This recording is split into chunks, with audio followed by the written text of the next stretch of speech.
అవత్ media news కి స్వాగతం. నాగర్ కర్నూలులో మల్లికార్జున స్వామి దర్శనానికి వచ్చిన రజకుల దంపతుల పసిపాప మృతికి కారకులైన వారిని వెంటనే కఠినంగా శిక్షించాలని బీసీ సంక్షేమ సంఘం జాతీయ ప్రధాన కార్యదర్శి మాజీ అడిషనల్ పబ్లిక్ ప్రాసిక్యూటర్ బాణాల అజయ్ కుమార్ డిమాండ్ చేశారు. ఈ సందర్భంగా బాణాల అజయ్ కుమార్ మాట్లాడారు.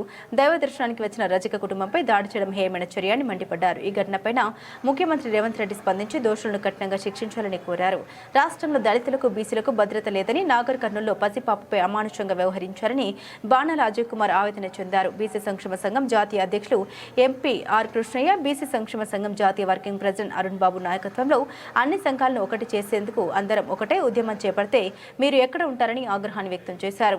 సీఎం మంత్రులు సరైన రీతిలో స్పందించడం లేదని, ప్రభుత్వం సమస్యను పక్కదారి పట్టించేందుకు చూస్తుందని ఆగ్రహం చెందారు. ఈ సందర్భంగా ఆయన కారంచెడు సంఘటన గుర్తు చేశారు. అప్పుడు దేశవ్యాప్తంగా దళిత ఉద్యమం మొదలై బీసీ ఎస్సీ ఎస్టీలు ప్రభుత్వానికి వ్యతిరేకంగా పోరాడి ప్రభుత్వాన్ని గద్దె దించారని ఆయన గుర్తు చేశారు. ఇప్పుడు ఈ నాగర్ కర్నూలు ఘటనలో కూడా ఈ రోజు బీసీ ఎస్సీ ఎస్టీ వర్గాలు అందరం ఏకమై ఆర్ కృష్ణన్న ఆధ్వర్యంలో అన్ని సంఘాలకి దాడులకు వ్యతిరేకంగా ముందుకొస్తున్నారని, ఈ ఉద్యమం ఉధృతమైతే రేవంత్ రెడ్డి ప్రభుత్వం ఎక్కువ కాలం ఉండదని హెచ్చరించారు.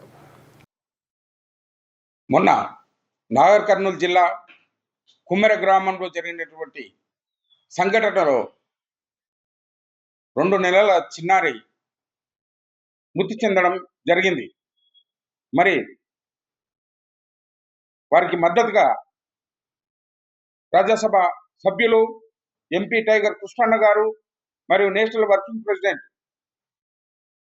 డాక్టర్ అరుణ్ బాబు గారి ఆధ్వర్యంలో రాష్ట్ర వ్యాప్తంగా నిరసనలు, ధర్నాలు జరుగుతూ ఉన్నాయి. మరి అక్కడ జరిగిన సంఘటనలో ఒక దళిత మహిళ, మరి చాకలి కులానికి చెందినటువంటి అబ్బాయి వాళ్ళు ఇంటర్ క్యాస్ట్ మ్యారేజ్ చేసుకున్నారు. వారు దర్శనం కోసం వెళ్ళినప్పుడు వాళ్ళని దర్శనానికి నిరాకరించి మరి ఆమెపై మరి ఆ సంఘటనలో అతనిపై బీసీ వ్యక్తిగా అయినటువంటి ఆయనపై దారుణంగా దాడి చేసి దాదాపు 3 గంటలు కొట్టడం జరిగింది. మరి అక్కడ సీసీ ఫుటేజ్లు కూడా ఉన్నాయని చెప్తా ఉన్నారు. మరి ఫస్ట్ అమ్మాయి చిన్న పాపను తీసుకురాలేదన్నారు. ఆ అమ్మాయి మా హస్బెండ్ని కొట్టొద్దు, మా అత్తయ్యని కొట్టొద్దు అని కాలవేళ పడినా కానీ కూడా మరి చిన్న పాపని చూడకుండా కాలు ముక్తుంటే ఆ చిన్న పాపని కాలుతో దంతే సరే ఇంటర్నల్ ఇంజురీస్ అయ్యి ఆ పాప మృతి చెందడం జరిగింది. ఇది అగ్రవర్ణాల అహంకారానికి నిదర్శనం. ఈరోజు చిత్తశుద్ధి లేని ప్రభుత్వం రాష్ట్రంలో బీసీలపై, ఎస్సీలపై, ఎస్టీలపై దాడులు జరుగుతూ ఉంటే ఏమాత్రం ఈ సీఎం రేవంత్ రెడ్డి కానీ అతని మంత్రివర్గంలో ఉన్నటువంటి వాళ్ళు కానీ ఏమాత్రం స్పందించడం లేదు. అంతేకాకుండా అక్కడ జరిగిన సంఘటనను మరి పోలీస్ డిపార్ట్మెంట్ కూడా వీళ్ళు పోయి ఇచ్చిన కంప్లైంట్ పక్కకు పెట్టేసి మరి 19వ తారీఖు నాడు వీళ్ళు కంప్లైంట్ ఇవ్వడం జరిగింది. దాన్ని పక్కకు పెట్టేసి ఎలాంటి దాని మీద చర్య తీసుకోకుండా మరి ఆ వ్యక్తిపై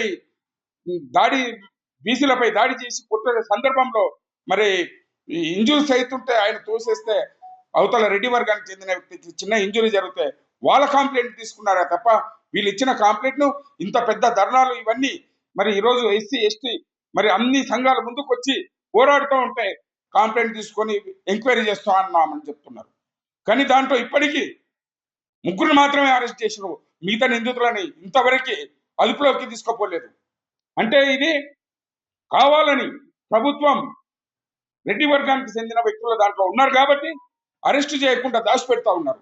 ఈరోజు చట్టంపై, న్యాయంపై మరి రాజ్యాంగబద్ధంగా ఎలాంటి విశ్వాసం లేకుండా ఈ ఇష్టం వచ్చినట్లు ఈ రాష్ట్ర ప్రభుత్వం ప్రవర్తిస్తూ ఉంది.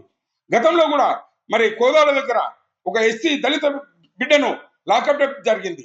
దాని పట్ల కూడా అక్కడ రెడ్డి వర్గానికి చెందిన వాళ్ళే ఇన్వాల్వ్మెంట్ ఉంది కాబట్టి ఆ డిపార్ట్మెంట్ పై ఎలాంటి చర్య తీసుకుంటలేరు.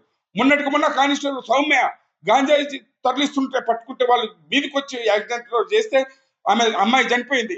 ఎక్సైజ్ డిపార్ట్మెంట్ అప్పుడు కూడా స్పందించట్లేదు.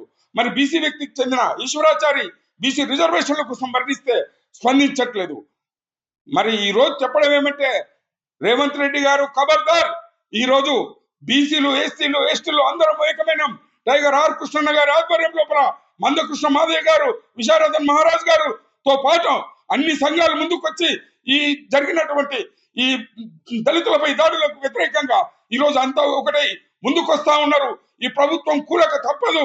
గతంలో కూడా 1985 సంవత్సరంలో మరి కారం చెట్టులో జరిగినటువంటి సంఘటన గుర్తుకొస్తా ఉంది. ఆ రోజు 1985 లో జూలై 15 రోజు జరిగిన సంఘటన దళితులపై దాడి జరిగింది. ఆ రోజు ఆ కమ్మ వర్గానికి చెందిన వ్యక్తులు ఆ రోజు అక్కడ నీటి సమస్య నీళ్ళ విషయంలో దాడి జరిగితే 6 మంది ఎస్సీలపై దాడి చేసి ఊచకోత కోసి ఘోరంగా చంపడం జరిగింది. అటువంటి సందర్భంలో ఆ రోజు రాష్ట్ర వ్యాప్తంగా ఎస్సీలపై దాడి జరిగినందుకు సంచలనమైంది. అప్పుడే స్టార్ట్ అయింది దళిత ఉద్యమం అనేది. కత్తి పద్మారావు గారు దళిత మహాసభ అని పెట్టారు అప్పుడు. అంతేకాదు ఆ జరిగిన సంఘటనలో దాదాపు 150 మంది ఆ కేసులో ఇన్వాల్వ్ అయి ఉన్నారు. కమ్మ వర్గం చెందిన వ్యక్తులు దాడి చేయడం జరిగింది. ఆ గ్రామంలో కారంచేడు గ్రామంలో 16 వార్డులు ఉంటాయి. 8 వార్డులు బీసీ ఎస్సీ ఎస్టీ ఉన్నారు. 8 వార్డులు కమ్మ వర్గానికి చెందిన వాళ్ళు ఉన్నారు. వాళ్ళ మెజారిటీ ఎక్కువ ఉందని వీళ్ళని ఊతకోత చంపడం వల్ల త్రాగునీటి సమస్య దగ్గర వచ్చినది చిలికి గానవాలని కమ్మలు నరికి చంపితే ఆ రోజు జరిగిన దాడిలో జరిగినందుకు రాష్ట్ర వ్యాప్తంగా సంచలనం సృష్టిస్తే అప్పుడు మన దళితులపై సంఘటన జరిగినందుకు గాను బొజ్జ తారకరాం గారు అంటే సీనియర్ మానవ హక్కుల న్యాయవాది ఆ సంఘటనకు నిరసనగా రిజైన్ చేశారు. ఆయన చేసి దళితుల పట్ల నిలబడి కొట్లాడారు. మరి అదే సందర్భంలో ఆ జరిగిన సంఘటనకు పీపుల్స్ వారు మరి దగ్గుబాటి వెంకటేశ్వరరావు గారి పీపుల్స్ వార్ ఎన్కౌంటర్ చేయడం జరిగింది. అప్పుడు స్టార్ట్ అయింది దళిత ఉద్యమం. ఖబర్దార్ రేవంత్ రెడ్డి. అదే కాదు మన గుంటూరు దగ్గర కూడా చుండూరులో జరిగిన సంఘటనలో దళితులపై రెడ్డి వర్గానికి చెందిన వారు 8 మందిని ముక్కలుగా నరికి మరి కెనాల్లో వేయడం జరిగింది. ఆ రోజు స్టార్ట్ అయింది దళిత ఉద్యమం. రాష్ట్ర వ్యాప్తంగానే కాకుండా దేశవ్యాప్తంగా జరిగింది. అది 1991 ఆగస్టు 6న జరిగింది చుండూరులో ఆ ఘోరమైన ఘటన. అప్పుడు మందు కృష్ణ మాదిగా ఆ రోజు నుంచి ఈ రోజు పోరాడుతూ దళితుల కోసం పోరాడుతూ ఉంటే ఈ రోజు ఒక రూపానికి వచ్చింది. వాళ్ళు విజయం సాధించారు. ఈ రోజు అదే విధంగా బీసీలపై ఎస్సీలపై ఎస్టీలపై ఈ రోజు తెలంగాణలో జరుగుతున్నటువంటి ఈ సంఘటనలకు వ్యతిరేకంగా మరి ఎస్సీ ఎస్టీ బీసీ అందరం ఏకటైన మరి టైగర్ ఆర్ కృష్ణ గారి నాయకత్వంలో డాక్టర్ అరుణ్ బాబు గారి ఆధ్వర్యంలో మరి మంద కృష్ణ మాదిగ గారు మరి విశారదన్ మహారాజయ్యతో పాటు అన్ని కుల సంఘాలు కూడా బీసీ కుల సంఘాలు బీసీలకు చెందిన అన్ని పార్టీల సంఘాల వారు ఎస్సీ ఎస్టీలకు సంఘాల వారు అందరూ ఏకదాటికి వచ్చినాం. ఈ రోజు ఈ కాంగ్రెస్ ప్రభుత్వాన్ని బొందబెట్టే రోజు అతి దగ్గరలోనే ఉందని చెప్తున్నాం. ఆ రోజు జరిగిన 1985 లో జరిగిన ఆ కారంచెడులో జరిగినటువంటి సంఘటన జరిగినందుకు ఆ రోజు 1989 లో టీడీపీ పార్టీని కమ్మ పార్టీని చిత్తుగా ఎస్సీ ఎస్టీ బీసీలు కలిసి ఓడించడం జరిగింది. అదే పరిస్థితి ఈ రోజు తెలంగాణలో రాబోతుంది. రాబోయే రోజుల్లో బీసీల రాజ్యం రాబోతుంది. బీసీ ఎస్సీ ఎస్టీల రాజ్యం రాబోతుంది. దీనికి ఇదే సందర్భం ఈ రోజు హెచ్చరిస్తున్నాం. రాజ్యాంగబద్ధంగా కాకుండా న్యాయబద్ధంగా కాకుండా ఈ రోజు అరాచకాలు సృష్టిస్తున్న ఈ కాంగ్రెస్ ప్రభుత్వం మళ్ళీ ఈ రోజు నేను ప్రశ్నిస్తున్నా. బట్టి విక్రమార్క గారిని, మల్లు రవి గారిని, అదే అద్దంకి దయాకర్ గారిని అడుగుతా ఉన్నా. ఈ రోజు ఎస్సీలపై దాడిలో 2 ఏళ్ల పసిగుడ్డు చనిపోతే ఎలాంటి చీమ కుట్టినట్టు లేదు, స్పందిస్తలేరు మీరు. ఖబర్దార్, ఈ ఉద్యమం ఊపందుకున్నది ఇక చరిత్రలో మీ పార్టీలకు పుట్టగతులు ఉండవని హెచ్చరిస్తా ఉన్నాం.